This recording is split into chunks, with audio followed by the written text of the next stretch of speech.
प्रिय मित्रों, जय श्री कृष्ण। मैं हूं आचार्य डॉक्टर विष्णु कुमार मिश्रा, आपका बहुत बहुत स्वागत करता हूं।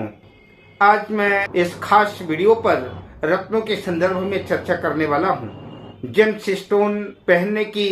क्या पद्धतियां हैं, जेम्स स्टोन किन लोगों को पहनना चाहिए, इस संदर्भ में मैं आपसे चर्चा करूंगा। रत्न धारण करने के कई सिद्धांत प्रचलन में हैं,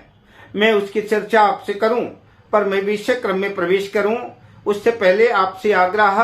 अगर आपने अभी तक हमारे इस चैनल को सब्सक्राइब नहीं किया है तो प्लीज चैनल को सब्सक्राइब करें,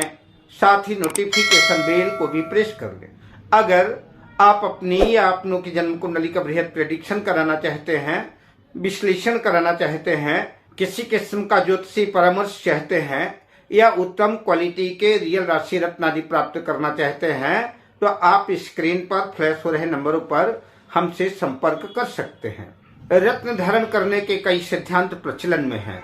लेकिन जो ज्यादा प्रचलन में है वो लग्न कुंडली के आधार पर कौन सा ग्रह योग कारक है, कौन सा ग्रह शुभ भाव में है, कौन सा ग्रह शुभ प्रभाव देना चाहता है। कुंडली का संपूर्ण विश्लेषण करने के बाद अगर कारक ग्रह की शुभ फल देने वाले ग्रहों की डिग्री कम है, सूर्य से अस्त है,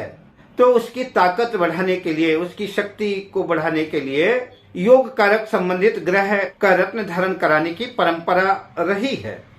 और विद्वान लोग जो योग कारक ग्रह का रत्न धारण कराते हैं। जो दूसरा सिद्धांत रत्नों को धारण करने का प्रचलन में है वो सिद्धांत यह है कि जिस ग्रह की दशा चल रही है उस महादशानाथ का या कि अंतरदशानाथ का अगर वो केंद्र त्रिकोण में शुभ भाव के स्वामी है, कुंडली में योग कारक है और उनकी दशा अंतरदशा प्रत्यंतर दशा चल रही है, जिन ग्रहों की दशा चल रही है ग्रह योग कारक है, शुभ फल देने वाले हैं, तो उन ग्रहों के भी रत्न धारण कराने की परंपरा रही है। यह सिद्धांत भी प्रचलित है। ज्योतिषी लोग योग कारक दशा का रत्न धारण कराते हैं। रत्न धारण करने से ग्रह की शक्ति बढ़ जाती है, ग्रह की ताकत बढ़ जाती है और वो ग्रह जो है और ज्यादा एनर्जी के साथ और ज्यादा शक्ति और ऊर्जा के साथ जो है, अगर योग कारक है तो शुभ फल और ज्यादा देगा और अगर अशुभ ग्रह है तो अशुभता में वृद्धि कर देगा और शुभ ग्रह है तो शुभता में वृद्धि करेगा। हमने अगर जिन रत्नों को धारण किया है, अगर वो ग्रह अशुभ भाव के स्वामी है, वो ग्रह मारक भाव के स्वामी है, त्रिक भाव के स्वामी है, छठे आठवें 12वें भाव के स्वामी है, या कि छठे आठवें 12वें भाव में बैठे हुए ग्रह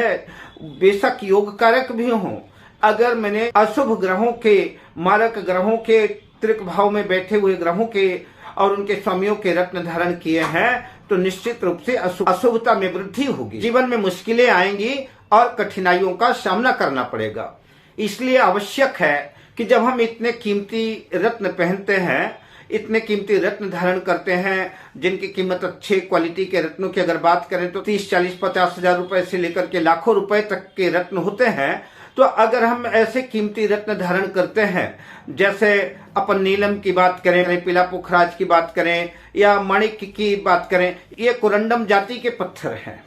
और इनकी कीमत बहुत ज्यादा होती है। तो अगर हम इतने कीमती रत्न धारण करने जा रहे हैं, इतने रत्न कीमती खरीदने जा रहे हैं, लाखों रुपए इन्वेस्टमेंट करने जा रहे हैं, तो उससे पहले आपको आवश्यक है कि किसी योग्य ज्योतिर्विद से परामर्श लें और किसी योग्य ज्योतिर्विद के परामर्श के बाद ही रत्न धारण करें, तो वो आपके लिए ज्यादा लाभकारी सिद्ध होगा। हमारे इस देश में नाम राशि के ऊपर भी जो है रत्नों को धारण करने की परंपरा है। बहुत से लोग रत्न बेचने वाले नाम रत्नों पर काम कर रहे हैं कि नाम के आधार पर रत्न धारण करना चाहिए, पर मैं आपको सलाह देना चाहूंगा कि एक नाम के कई कई करोड़ों करोड़ों लाखों लाखों लोग हैं और नाम राशि के आधार पर रत्न का धारण करना ठीक नहीं है। रत्न लग्न कुंडली के आधार पर ही धारण करना आपके लिए ज्यादा लाभकारी सिद्ध होगा। कष्टकारी जो ग्रह है, जो पीड़ादायक ग्रह है, तो जब किसी कष्टदायक छठे आठवें 12वें ग्रहों की दशा चलती है, अंतरदशा चलती है या कि संबंधित ग्रह अगर तकलीफ दे रहा है, तो हमारे कुछ विद्वानों की परंपरा रही है कि उस पीड़ादायक ग्रह की शांति के लिए उससे संबंधित ग्रहों का रत्न धारण कराते हैं। किताबों में भी ऐसा लिखा हुआ है और विद्वान रत्न धारण कराते भी हैं। लेकिन जो मेरे अपने अनुभव में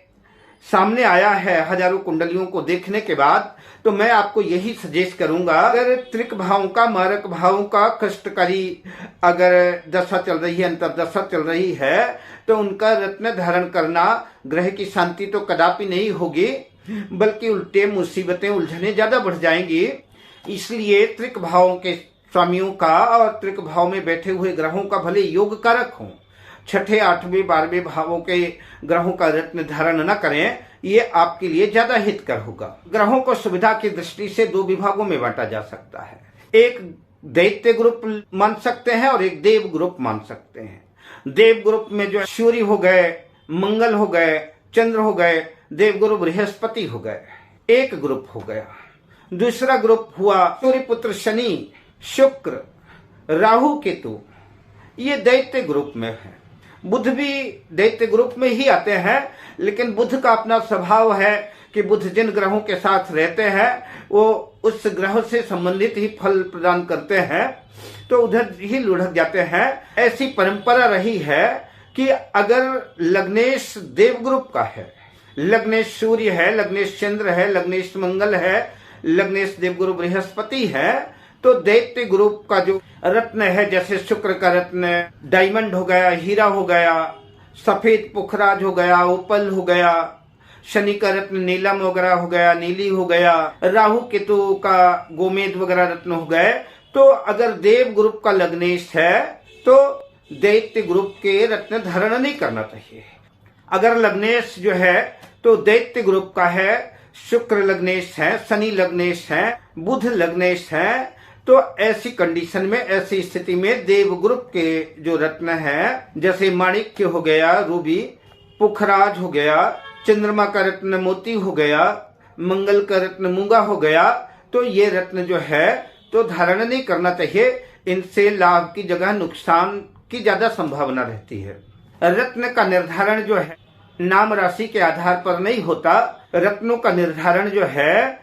तो लग्न कुंडली के आधार पर होता है। इसलिए कुंडली का बड़ी बारीकी से विश्लेषण कराना चाहिए। कुंडली का विश्लेषण कराने के बाद योग्य ज्योतिषी से परामर्श लेकर के ही रत्नों को धारण करना ज्यादा लाभकारी सिद्ध होगा। अगर हम अशुभ मारक ग्रहों का रत्न धारण करते हैं तो जीवन में कठिनाइयां ज्यादा आएंगी, संघर्ष बढ़ जाएगा, मुसीबतों का सामना करना पड़ेगा।